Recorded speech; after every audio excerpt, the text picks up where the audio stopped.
if you give an inch, they will take a mile. So you just have to set boundaries. If you're just starting your new gig or you're just starting a new business, it's going to take a lot on the front side. But as long as you're having those conversations with your spouse or your children.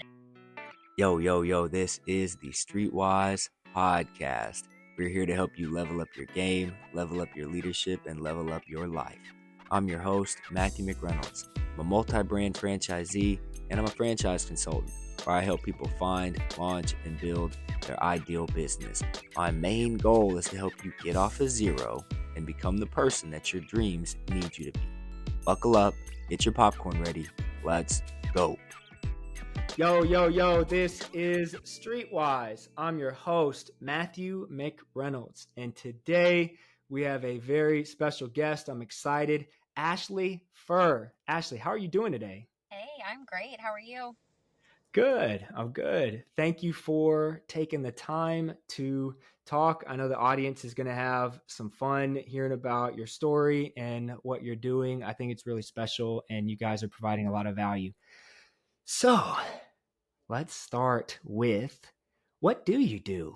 What are you a part of right now? What gets you up in the morning? Man, a lot of things. I'm a mom, obviously. I'm a wife, There we but go. I do a lot. Honestly, I'm kind of a jack of all trades. I help run, a insurance company. So home, auto, life, everything but health is what we say. So I get to do pretty much all the business development for that, which is a lot of fun. My background's in real estate, so I was in title for about 5 years before coming over. Outside of the insurance stuff, I help run a nonprofit for veterans and first responders. We take veterans, first responders on hunting and fishing experiences as a means of therapy, trying to get them connected with their brothers and sisters, and really utilize that time for camaraderie, being able to open up about their stories or things that they might be struggling with, and finding ways to help them just enjoy civilian life and not have to think about everything that they've been through. And then I also run a real estate investment company now. We kicked that off last year. So Oh my goodness. Here I was thinking I had a lot of stuff going on. I know. You should see my calendar. Honestly, it's a hot mess. I was training some new hires today and they're like, oh, and I'm like, yeah, Yeah. networking groups, one-on-ones, all the things. Okay, so let's start to work backwards and break some of this stuff down. So you're involved in a few different organizations. How do you, just off the top, how do you manage your time and really your energy as you figure out how to navigate between all these different things? Do you have any tricks, any methods to control the madness? A lot of it is really just time blocking myself. I know that Okay. is something most business owners talk about, but it's true. I mean, if I don't line out my week and I know what's going on, whether I'm in all three businesses the same day, one of them one day, another the other, everything has to be time blocked. And I always tell people, if it's not on my calendar and I don't see it, it's not happening. And it's not to be rude or anything like that. It's just hey, I need to know what's going on in my day so I know where my mind needs to be.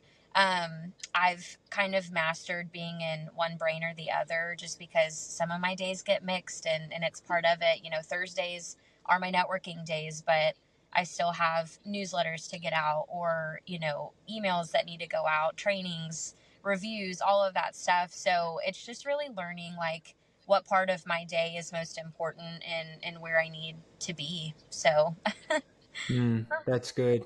and Yeah, I wine think a lot of helps. people, you said wine helps. Wine helps at night. Yeah. There we go. There we go. Yeah, we need something. We need something. It's different for every person, but we all need something. Okay. Um, no, that's good. So you talk about time blocking, preparing ahead of time, and being able to compartmentalize the most important task in any given moment. Yeah, I Mm-hmm. think that's good. A lot of business owners will, I guess, if you've ever read the book Seven Habits of Highly Effective People, he talks about the different quadrants, your Q1, your Q2, 3, and 4. And it's like he breaks it down with the what's important and then what's urgent and there's a difference, but most business owners, most leaders will confuse the two. So they spend a lot of their time doing things that are urgent but not important. Yep. And I think that time blocking and prioritizing is really good. Okay, so with these organizations, are there any crossover, or are they all completely separate teams? Do they overlap in any way? Some of them do and some of them don't. So for the nonprofit, a lot of us that work for the agency or work on the investment side or really in any other company that they're involved in, we overlap in that sense just because nonprofits are all volunteer based. Nobody's on payroll for Creek and Timber. We all really Oh, just all wow. hands on deck. But we've learned to hire. It's all about leveraging your resources. You know who works well in your company, and you know what they're good at. And I'm all for, hey, if you're good at this and you enjoy doing this, then why don't you try doing this over here? I see the value add. And really just utilizing our people, because you already work with them, you like them, you trust them, you know that they're going to do their job. So why not expand their horizons a little bit and challenge them and have them, try something. And if it doesn't work, it doesn't work. But there's another way for them to help out in the organization than just that task, if that makes sense. Mm. No, I see that. I see that a lot because, I'm involved in multiple organizations too. And gosh, there's just so much we could go into there. I But know. I'm curious, how do you assess the potential in a person? So if you see somebody doing well over here, that doesn't mean they're going to do well over there. So you almost have to think at a higher level. Mm-hmm. How do you guys go about doing that? Maybe for you on a personal level, but also within your role in the greater organizations. Um, I'll use myself for an example. I'm a connector. I talk a lot. I love to talk. I wouldn't say I'm always quick on making decisions. Like sometimes I have to sit back and like really think about something, or if I'm stuck and I'm not sure if it's going to be the right decision. But over time, it's communication. There's days where I feel like I am just struggling in a task that I know that I'm good at, but it's a mindset thing too. But I will say, in our office and throughout the organizations, we all talk all the time. We're in meetings every Monday, we're in meetings every day, and it's learning like what you're good and what you're not good at. And it's just, I don't know, it's just a lot of balance and fine tuning. And I'm all for processes changing. I don't think everything has to be just done a certain way. If it needs to change and move over time, then that's what needs to happen. But at the end of the day, you know what you're good at. You know that the things that you struggle with. I will say personality tests are always a great one. I think every There we business go. needs to do it. Book clubs, we do a lot of reading. We're reading Atomic Habits right now. We're going to talk about it in Yeah. September. There's just so much that can go into it, and it changes all the time. I went to see if I had, I've got like 3 copies of that book, Yeah. and I just wanted to peek if I had one of the copies here. No, that's really cool. Communication is pivotal. And the personality assessments are, I mean, there's so much there. Yeah. Which ones are your favorites? Oh gosh, you would ask me that. And I've always wanted to go back. I haven't taken it in a long time, but I'm very type A. I know that. Like, I Okay. don't know. I don't even remember all the words. Forgive me, but, Well, or all the what's your, letters. do you know your Enneagram? No, I need to take it again because I haven't taken it since I've moved from one Okay. industry to the. Yeah, so for me there's Enneagram, there's Strengths Finder, there's the disc, which is like people like that one a lot. A new one that I found out is Colby. Have you ever heard of the Colby assessment? I have No. not. I didn't, but that one's a new one for me.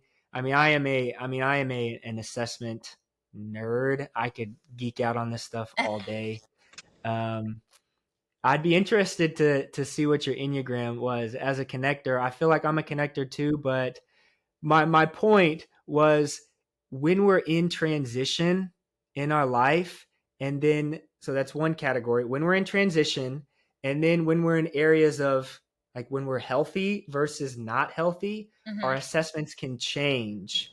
And Yeah. so I'm curious when I mean, you're married, newly married, by the way. Newly married. Congratulations. Thank You're a you. mom Hmm. and you've had to pivot through multiple organizations. And so I know there's a lot of stress that can come with that. Some healthy, some probably not so much healthy, but you go through it, you rock it anyway. How has dealing with that stress affected your ability to perform at your best? Like, what situations do you feel like you are just optimized fully? I Mm. might have asked two different questions there. If I did, I'm sorry. Yes, Just and pick that's one. okay. Just pick one. Well, so this actually happened to me recently. There's Okay. weeks where I'm at just event after event, or my days are just packed from start of day to end of day. Um, there's times where I carry my stress on my it's like my heart on my sleeve type thing. Like you can tell when I'm stressed. Earlier before I got on, you're like, you look stressed. I'm like, I kind of am. A lot of people see it. Like I have days, I don't know, you just see it on my face. Like it's like RBF, I guess. I don't know. um, Situations though to overcome that. I mean, it's tough. I keep talking about how I time block, but some days I'm just stressed out and I need to let myself be stressed out and let me work through what I'm feeling, because half the time it's preconceived and it's ridiculous to even feel that way, and I'm like, why did I just let myself go all day not doing the tasks that I needed to do because I'm over here upset or thinking about something that's not even a priority right now, because that's what we talked about earlier, with Mm. priorities, doing things that I think need to get done but actually are causing more issues on what actually needs to be done. There's times where I'm trying to overcome it and I just have to give myself 5 minutes and I have to remove myself from work and either go sit, go take a walk, go call somebody that I lean on and just say, hey, I need to vent for a second, like let me feel how I need to feel, and then get back to work, because I know if I'm overly stressed out, my tasks are not getting done, and that's my fault. Yeah, well, I think something important to kind of talk about is just being vulnerable enough to talk about it and put it out there, because what we see on social media is a facade. We all wear these masks, and something here is I wanted to be able to talk to people that are successful, or at least look successful, and then come and actually have a conversation about, okay, where do you struggle, where have you had to overcome things. And I think it Mm-hmm. is so healthy for us as individuals to talk about our stress, but then also for the listener to hear it and hear that, okay, other people deal with this stuff too. There's what is the name of the show? But it was a show on Netflix about the girl that came from a different country and then frauded a whole bunch of people. My wife is gonna make Oh, fun of me. um, Something about Anna yes, something, yes. but there's a phrase in the show that my wife and I quote all the time, and it was when one of the characters was having a baby. She her and her husband said to each other, people have babies in the field all the time. And so it was like other people struggle and everybody struggles. We all have our own struggles. And it's something that I think is just healthy to talk about. It Do is, and not you? enough people do at all. Yeah. No, At all. not at all. Because we feel like we have to put up this front, and I don't like it. I want to be able to use this platform to kind of break through a lot of that. What do you do, if anything, for clarity breaks? Do you believe in clarity breaks? Do you take them? Is that something that you subscribe to? Who doesn't? That's what I want to know. I want to talk I to know a them lot of and people figure out that how they don't. just don't do it. But They don't, and they're struggling. I'll tell you what. yeah, clarity breaks for me. Sometimes if I can sneak away for a workout midday, I will. It Okay. obviously depends. I mean, if not, if I can't have a clarity break during the day, I will go home, spend time with my family, put my daughter to bed, and then I'll work out, because it helps me unwind from the day. And then I can just have a relaxed mind and go to bed and do it again the next day. Sometimes clarity breaks too. Like I'm a Christian woman. Like I read devotionals. If there's times where I just feel overwhelmed, I'll just pull up my Bible app and read. Yo, thanks for listening this far. It's at this point in the episode that I want to talk about Streetwise franchising, teaching, training, building, Streetwise franchising. As a franchise consultant, it's my job, it's my absolute pleasure to be able to help aspiring entrepreneurs find, launch, and build their ideal business. If you've always wanted to start your own business, but you don't know where to start, if you want to leave that corporate job, but you're a little afraid to take the risk, I'm here to help. I've been a franchise owner for almost a decade. I've learned what it means to build a team, to run a business, to struggle. And I know, based on my experience, how to help others find the right ideal business for them. Streetwise franchising. Stay humble, stay hungry, stay streetwise. Let's get back to the episode. Let's do this. This is what I want to do now. So you're in all these organizations. How did you get there? Where did you start in your career to where you are now? I know we kind of did this a little bit out of order, but I think it's fun this way because now we heard about you and you're holding it down in these different sectors. How the heck did that even happen? So How did we get here? sometimes I don't even know. When I was in college, I swapped my majors. I can't tell you how many times. I didn't end up finishing Same. college, but I went for geology and then I switched over to nutrition. I wanted to be a dietitian, realized that organic chemistry is, kudos. Okay. Kudos to everybody that goes through that class and passes. Cause Mad respect. it was in that moment that I was like, I'll just do nutrition another way that doesn't include organic chemistry. Switched to a business degree, and then I went into like sales, pretty much home security systems, became a regional manager for like a small security company out here in Dallas. They're not around anymore, but I started doing that and then realizing like I enjoyed managing and building teams and kind of watching businesses grow, but I still had a passion for nutrition. So I became a personal trainer. I helped open a nutrition smoothie store. We were trying to make it healthier than Smoothie King. Don't tell Smoothie King I said that.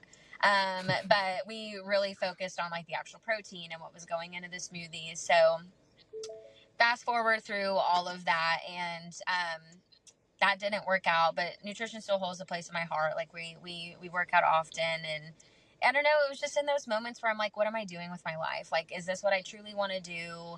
I'm 22, I want a family someday, and I know this isn't going to pay my bills. So I was mentored by the owners of the smoothie store. They were my family friends, and they were successful real estate investors. And I was like, like maybe I'll get into real estate. So I was talking to my sister. She's been in title for, I don't even know, like 14 years now. And she was like, instead of being a real estate agent, why don't you come work with me? Like, I need an assistant. So I just kind of jumped in for it and started in title. I was a receptionist, an assistant, worked up to a junior escrow officer, switched to business development. I was just trying all these different things. And it was a huge learning curve. I mean, there's so much that goes into real estate, and I didn't realize it.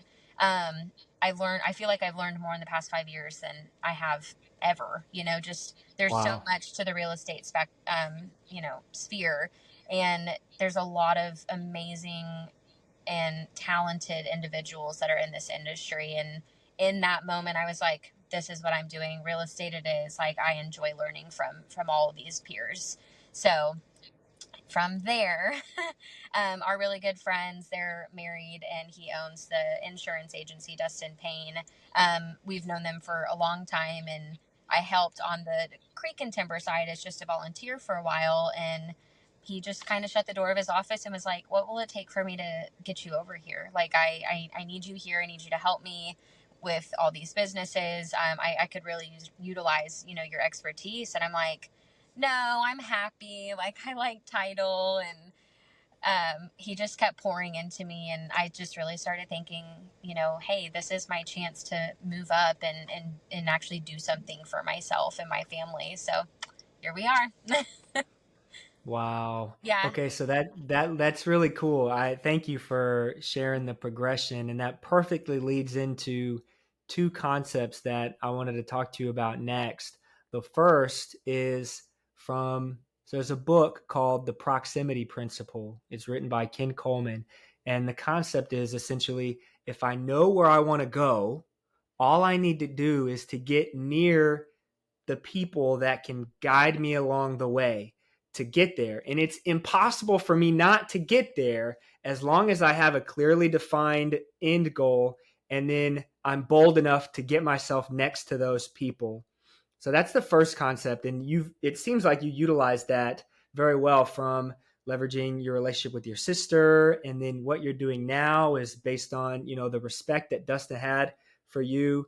But the second one is mentorship. And that's actually what I want to ask you about now after hearing your timeline story. How much has mentorship built you up? Like, how much value have you received from mentors in being where you are today? Yeah, a lot, honestly. You see all these memes, like, and back in the day, like growing up, I'm like, well, that's kind of stupid. And it talked about like mindset and, getting ahead in life. And I'm like, that's cool. But honestly, I hate that I even made fun of that, back in the day, because now Yeah, it is you feel exactly it. that. It is the people you put yourself around. It's the mindset that you're in all the time. It's, just your emotions and who's guiding you, and you start to realize how small your circle becomes as you gravitate towards successful people. And it's it's been again a huge learning curve for me, because I'm starting to get introduced to higher level people and bigger playing fields. And you just have to learn that you may have a bad day, you may have a bad month, business might be slow during this period, but what are we doing to, you talked about pivoting, what are we doing to pivot to make this work, and what are the next level conversations we need to have to start doing that. And mentorship and leaning on the people I work with right now has been game changing for me. And it's helped my precious husband. It's helped him even change his mindset too. He's always done the same industry for a long time, but he's starting to think about, like, oh, well, what's next? What are we going to do? And I love that, because we've surrounded ourselves with friends and peers that are just doing exactly That's so that. special. It is. And I don't know, it lights a fire, and it makes me so excited and eager to learn more and do more and take the risk, because I am not a risk taker. It was painful for me to move over. I was excited but terrified, but leaning on people that are very like-minded, that will push you to the end to make things happen. You have to have that. You have to. I mean, be smarter, or be surrounded by people that are smarter than you. Like, that's what you hear all the time. We talk about it in trainings. I've heard you talk about that, actually. Dustin talks about it. It's like, we want to be with people that know way more than we do, or what are we doing with ourselves. Yeah. It's such a delicate balance, because especially as a leader, you have to be able to lead. And in order to lead, you have to at least know where the destination point is. And Mm-hmm. we get caught when we think that we have to be the most capable, because if you can imagine yourself going through the jungle, and if I'm leading 5 children, 5 babies, it's extremely dangerous. When we got to cross the ravine, one of us might not make it, either me drowning trying to carry everybody up, or I might lose somebody. But if I have people, if I still have 5 people with me, but they're 5 highly capable individuals, now we can actually get there, and we can do it well. And I think a Mm-hmm. lot of leaders, they get insecure with the idea of leading people that are stronger than them, that are better than them. Yep. And it's not until we get to the place that I can acknowledge that everybody in the space is better than me at something, that I've actually stepped into the Yeah. position to be a solid leader. Yeah. Well, we even talked about equal playing fields in Brittany and I's mastermind yesterday. COVID helped a lot of people realize what their potential was, because it took Mm. so much energy and so much time from all of us, where a lot of us lost our jobs and we're trying to figure out what's next, and are we really going to start a business, and just figuring out what your next steps were constantly. COVID while it was what it was, I think really helped flip a switch in a lot of people to really think about where their life is currently and where they're wanting to go for their family. And I loved that because it was a game changer for a lot of people's businesses. You're learning more technology and you're online, and you don't have to have the 9 to 5 job. And if you did, you start asking for equal things because you can. If you want me to come in, I'll come in, but under these conditions, and I can still do my job. It's just proof that you can, in fact, meet your goals and do these things and still have what you want on the outside of work. So COVID taught us a lot about, I think, business ownership in general, and what's next in life. So, and how to have multiple Yeah. streams of income. That was the other biggest topic. So, Wow. No, that's big. And that actually leads me to one of the next things I wanted to ask you. I love talking about failure, and I always talk about the concept of failing forward. yes. So I just want to leave it to you and kind of hear your story a little bit on or have there been, well, I know there have been because we've all had failure, but what were some of the really dark times that led you to experiencing progress? Recently, um, starting a business comes with risks, and there's, again, always people that know more than you, and I'm the first to admit it. It's like extreme ownership. We love that book. I feel like we've read that book so much in a book club, but it's such a good book. But when you fail, it's tough. I mean, it's kind of a knife in you. It kind of ruins your ego a little bit, but it also really humbles you because it makes you think about why, and what we need to do better and progress, like you're saying. And recently, so we have Pioneer Properties. It's a real estate investment company, and it was me trying to work with the owners and figure out how to get it up and running, and what money needed to be poured into the business, and why we weren't making money, and people basically just working for free because it is a 1099 job, to be an acquisition specialist. And it's a lot of time. It's like asking people to be full-time in a volunteer organization. Mm. It's a lot of trust that you have to instill in the team to make them want to believe in you, and like trust that the company is going to do what it's supposed to do. And I failed at that recently, and it hurt, and it was a lot of conversations I had to have with myself, and basically reassurance that, like, no, you're doing what you're supposed to be doing. It's just not to the fullest capability that you thought it would be.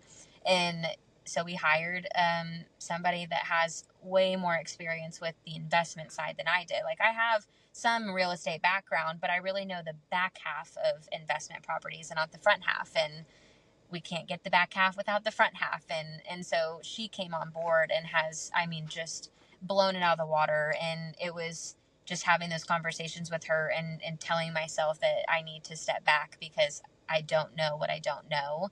Let her help you. It just had to be done. And now it's great to watch the business thrive in the month that she's been here. So everybody has to fail. You have to. You need to do it once. You need to learn from your mistakes, and really reflect on yourself, and what you do well at or what you don't do well at. And I learned a lot of what I didn't do well at. So it's nice to see the business progress to where it is now. And a lot of it's just a change in leadership, and I'm not above that at all. Yeah. Oh, that's good. And that's a good testament to seeking out the growth and acknowledging and being okay with the weakness, because when you're building out the team, that's what the team is for, to kind of fill those gaps. Mm-hmm. Do you currently have anybody that is speaking into you on a consistent basis? A lot of people. Anybody That's, that's like intentionally feeding into you as a person, from like a professional, a spiritual, yeah. anything like that? Yeah, Okay, kind of a explain little that bit to of me. both. So Dustin, obviously, he's the agency owner. He's the one that brought me into this. He is always, every day, hey, what can I do for you? Hey, team, what do you need from me today? How, like, he always says, what resources can I leverage for you today? What will it take Mm, for you to have a successful week? And on Friday, you come back and tell me that you had a successful week. So every day we have that. Every Monday, it's a, hey, what are the 5 things you need to make it a successful week for yourself. And spiritually, his wife is just the sweetest human being on the whole planet. And her and she always gives me positive affirmations, and I absolutely love that. She'll text me and just say, hey, I was thinking about you today. You're doing a great job and we really appreciate you. Love you. Or, it's just little things like that. And, I don't know, it's my family too. It's motivation. Every day I get up and my daughter's like, she talks so much now and she's like, bye mom, have a good day. I'll see you later. You be careful. Oh And I'm like, man. okay, like, let me just cry. It's just, you have to have a whole army behind you. It takes a village to do life, and I will say, and those are just some of the few. Like, my sister calls me almost every day and we'll talk on the way to work and just chat about life and what we're doing that day. And it just, I don't know, it really motivates me to get my day started and know that we're all in the same boat together. we're trying to do successful things. Oh, it's good. It's almost as if I coached you up before we got on Right. the call. I mean, you're hitting all the points so well. I think so many. Well, I know because I've done it. I've done this. But as a business owner, as a leader, we tend to isolate ourselves because nobody knows what I'm going through. Nobody truly understands.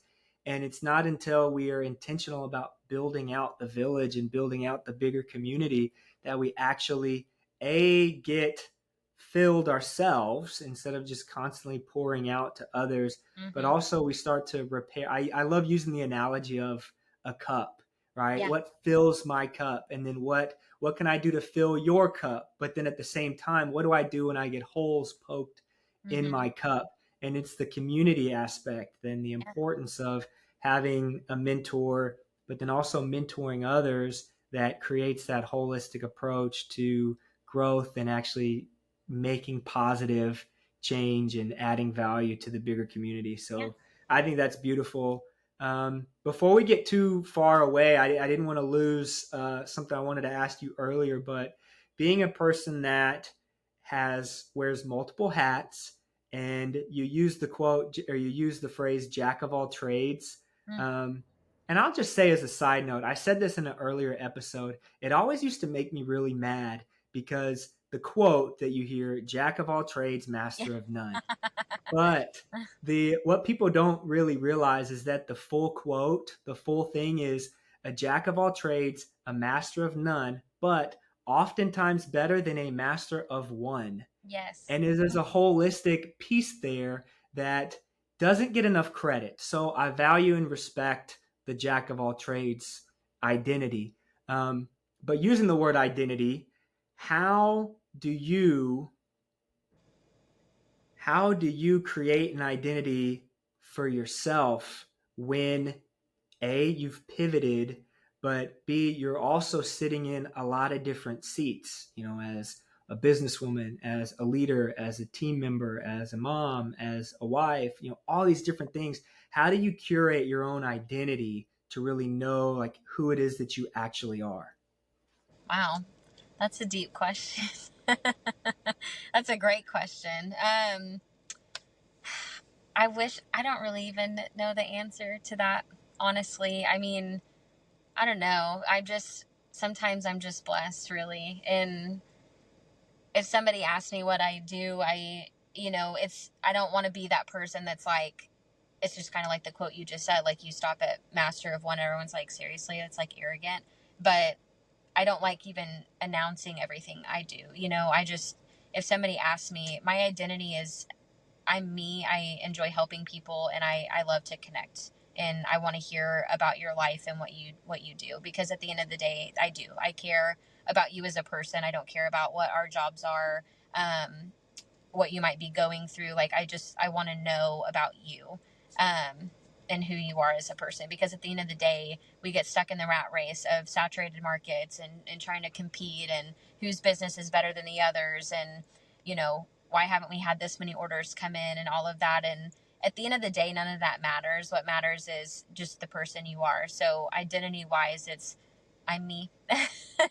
Get to know me, get to love me, not love me, it's okay. But I'm me, and I'm a connector. Like, that's just who I am. Yeah. but I'm a mom and a wife first and foremost. Yeah. No, that's good. And I should have maybe worded it differently at the beginning, but I think you hit on it. I think you hit on the important thing because I think, again, as leaders, as business owners, as anybody listening, we, especially growing up, I was an athlete. I still kind of identify that way, not as much as I did before, but as a football player, like football ended for me, but my entire identity from 12 to 24 was I'm a football player. And Yeah. that was taken away. And when it was taken away, I didn't know who I was. And then when I started this business, I was in the E-Myth. It talks about, we often start our businesses and we're the technician, we're doing the work. And, but as I built out the team, I had to let other people do the work. But my identity was the quality of my work. And so I had a hard time letting go. And I think oftentimes we get wrapped up because if our identity is tied to a specific role, then we can get stuck if we're on the course to improve and get better and progress. So even without that frame of reference, I mean, you answered it just in your story, in kind of how you've had to delegate, how you've had to pivot and add team members and move. So, Mhm. I mean, is there anything you'd add to that, or is that a pretty good? I feel like you answered it pretty I good don't the know. first time. Is what Now I'm I want to trying to sit. say.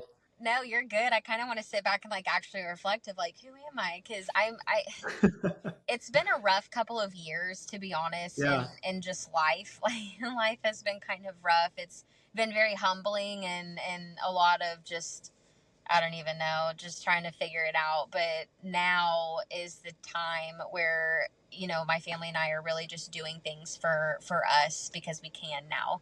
And, just again, financial freedoms and just feeling at peace and excited about the future. And, I guess the real answer to my identity is I still don't know.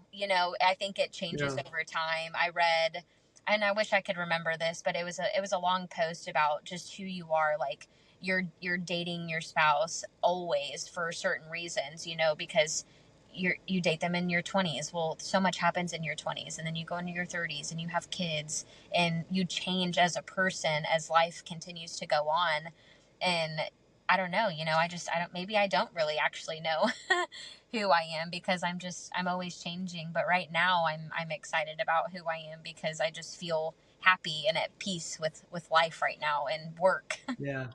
Mm, Well, that's good. I think that's a great place to start. As you yeah. do reflect, and something that what you said just made me think about in 2019 when, and I've talked about this many times. I don't know if I've talked about it with you, but my wife and I lost our daughter in 2019, and that was the darkest, hardest thing that has ever happened to either one of us, and could happen, conceptually to anybody. But it was during that time that so many people opened up to us and told us about their pain and their Hmm. struggle, and it was such a humbling experience because I mean when you're feeling that, you're allowed to feel the hurt, Yeah. but you don't need to isolate yourself because there's others that are also going through hurt. And I think that's the biggest way that we can build a deeper connection to each other is actually through our pain and through our struggle, because we all experience it. Like, right, not everybody can experience building a multi-million dollar business, but we've all gone through struggle. So Hmm. even a very successful CEO has still probably had issues Yeah. in their life that we can feed into each other on. And so I guess just leaning into that would be like um, just a word of hopefully somebody listening might have added value, and just something that you said. So I appreciate you kind of just being Totally. open about struggle, because it's real and we all have it, and I think it's important to talk about. I That's agree. good. Okay, so the next thing I want to talk to you about is being a mom, because I am obviously not, but I've seen a lot of moms, and I have a lot of moms that are in my life and in my circle, and I have a lot of respect, first and foremost. It just seems really, really hard. It Yeah, seems like yeah. it's really, I mean, that's probably an oversimplification, but it just seems really, really difficult. Not only that, but to be building a career as a mom. How do you do it? What are what do you, what I don't even know what else to how do you do it? uh, What's you going on? just you figure it out, and again, it all comes back to just you communicating. If some moms, like, I'm fortunate to have a partner, but some moms Mm, don't have a husband or a boyfriend, and they're just a single mom. And you know the thing is you cannot compare yourself at all. Everybody is in different stages of their life, and the more you are judging somebody, or just comparing yourselves, it doesn't help anything at all. And my thing is, my daughter, this might ruffle a lot of feathers, but my husband comes first, and then it's our daughter. Because if him and I are not a family unit, then we can't be a unit for her, and she's going to notice that. And a lot of people have backlash on that. They're like, "Oh, well, your kid needs to come first." She does, but if him and I are on the rocks, or whatever's going on in our life, like, we have to fix that first, or it will cause a rift in our entire family dynamic. Because we were like that the first year and a half of her life, because we had her during COVID, and him and I were poor, and we lived with his parents, and it was an absolute nightmare. And we both worked. We still both work. We don't, I would love to be a stay-at-home mom, but right now that's not in the cards for us. So you just figure it out. You do. And I struggle often, especially right now, because she's home for, this is her last week at home. But you know it's, am I working too much? Does she really need me? Is she upset that I'm gone? What can I do to make her know how much I love her, and that I'm not neglecting her, and that our time is important? Like, it is tough. It is 100% tough. If a mom says it's easy, I want to talk to her. Because I don't know any single person that is a mom that is just not going through it sometimes, especially. And I am not knocking single parents. They have their own struggles, and they're running an entire household, and that is a job all in itself. But I just have times where I'm like, man, like, I want to quit my job, because I feel like I am not enough for her right now. And she's at the age where she notices. And last week, for example, I had events probably every day, and I was gone, and she was already in bed, and then I would be gone the next morning before she even got out of bed. And I hate that. Like, I hate it. But at the end of the day, the reward is more than that time that I had to spend away from her, because she has a good life. So that's all I can ask for as a mom, is that she's happy. I agree 100% that your spouse comes first. Um, your kids get so much benefit from the two of you guys in your strengths and in your weaknesses, and how you balance each other out. And I mean, it's a biblical concept that, I Mm-hmm. mean, you guys are coming together as one unit, and when there's a rift, it creates not only the tension, but they feel it, they see it. They're so observant. It's crazy how observant those Mm-hmm. little ones are. And they're honest. Um, Kids are so oh, honest. yeah. Oh, a little too much Yeah. sometimes, for my taste at least. But it's good. They're so pure, and such a wonderful gift. What advice would you give to another? I mean, you gave a lot of advice just now, but maybe for somebody specifically that is just starting, or specifically to a mother that is maybe starting their thing, and Mm-hmm. they don't really know how to build off of kind of the time that they have. Is there anything valuable that you might feed into that person? Yeah, I mean, just lean on mom groups, and try That's to good. try to surround yourself with, if you're a stay-at-home mom, surround yourself with other stay-at-home moms. Like, have play dates, like, because it gives the moms a break, and they can hang out together while their kids play. And then if you're just full-time employed and you're a mom, it's time block yourself. Again, like, my daughter starts t-ball next week, and I will be at every single practice and every game, because that is more important to me than whatever the heck is going on in my job. Hopefully I don't get Oh, fired for that's saying great. that. um, but but I mean, you have to make time for your family. And if you give an inch, they will take a mile. So you just have to set boundaries. If you're just starting your new gig or you're just starting a new business, it's going to take a lot on the front side. But as long as you're having those conversations with your spouse or your children, and just know like, hey, mommy loves you, mommy's here for you. You know, if you feel like I'm gone too much, like tell me. You know, I can't really say that to my kiddo just because she doesn't quite understand that, but I just tell her, hey, mommy has a busy day, I will be home later, I love you. You know, just you have to communicate that, and not show that you're struggling with it, because then they'll feel that, and then that doesn't do you any good. So lean on your mom friends, time block yourself to make sure you're at everything, because that is way more important than missing. And just be present. That's another thing, is learning to be present when you are at home and you're not at work. Like, be present with your children. Throw your phone somewhere else and do nothing but spend time with your child.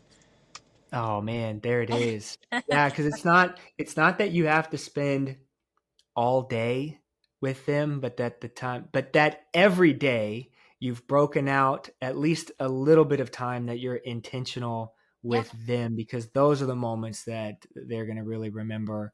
And it was Elizabeth Mahusai that was on here, and she was talking about the seasonality of life in different chapters, Mm-hmm. and her kids are a little bit older now, but you ask them about, and both her and her husband Fred were hustling early on, but Yeah. they did that so when the kids got older, they were able to be more intentional. And now that her kids are in, young low 20s, they don't necessarily remember those early years, but they do remember the practices. They do Yep. remember the intentional times where they were there. So I think that's great. It Um, is. last question for you. At this stage in your life, what is your next level up? Mm. And at this point, what do you think you have to do to get there? I'm still figuring that out, actually. My husband and I have been Okay. talking a lot about what we want to do, if we want to start our own rental portfolio, if we want to start a business together. So we've actually really just started talking about that. So I guess to answer your question for now is, we will level up, but we just don't know with what yet. But we want to be business owners ourselves. I do know that. Nice. No, Yeah. that's cool. And I think that kind of fits into what this is about. I mean, it's no secret I've started as a single brand franchisee, got my start in franchising, just added the second brand. We're in the middle of launch right now. And then now I'm on the journey of becoming a franchise consultant all at the same time. And so talking to people like yourself that want to build something that is special for them, I mean, it's so important to have that, at least have that thought in the back of your head. And I really enjoyed this conversation. What I like to do is have, kind of, when I first talk to somebody and bring them on, have kind of an intro call to get the people to know and learn from your story. And just wanted to say, if you ever want to come back and get a little more granular in the organizations that you're a part of and really talk about how you're adding value in the community, we didn't necessarily get to touch on that today, Oh, yeah. but man, I really enjoyed talking to you. And we know each other from our networking group in the community. And just shout out to everybody who is intentional about building out your network, because um, man, you're just one relationship away from changing the game and changing your whole life. So with that, I mean, Ashley, is there anything else you want to add to the audience that you might, before we close it out? No, I do want to say I'm proud of you though, because when we first met, our first face to face, you were starting to just branch out and figure out like other streams of income and other businesses. Yeah, So it's nice to just see where you are now, and you just have multiple things that you're doing. I love that, and I'm sure networking was a huge part of that. Leaning on your community was a huge part of that. So I love to see the growth. Love to see it. man, I appreciate that so much. Yeah, I remember when we did have that first face to face. I've always been this way, but it was almost, I there's so much that I don't know. And I spent a good chunk of my life just sitting in being okay with, I don't know that I don't know that. And there's a Mm-hmm. bunch of unknown unknowns and I'm okay. And then I get in this place of pain. Now I'm in this pain point and I don't know how to get out of it. And hopelessness comes from when we don't know the answer, we don't know how to get out of the situation that we're in. And I started to feel that. But then being in those groups, I was able to realize like I can leverage and lean on these people just to learn. Even if I don't have a true agenda yet, I don't have my vision, I just need to learn. And Yep. again, that's a lot of what this show is about, trying to get somebody off of zero to that first step. So again, appreciate just the lessons that I've been able to learn from just this conversation, but being able to connect and interact with you and the others every week. But on that note, one last thing to say: stay humble, stay hungry, stay streetwise. Peace. Thank you. All right, everybody, that's a wrap. Thank you for making it to the end. Hey, if you like this episode, if it added value in any way to your life, do me a favor, give it a like, share it with a friend, give me a review, leave a comment, whether that's a rocket emoji, thumbs up, a fire, 100 emoji, leave me something. It's the only way to get this out there to other people, and I appreciate you so much for listening. As always, stay humble, stay hungry, stay streetwise. Peace.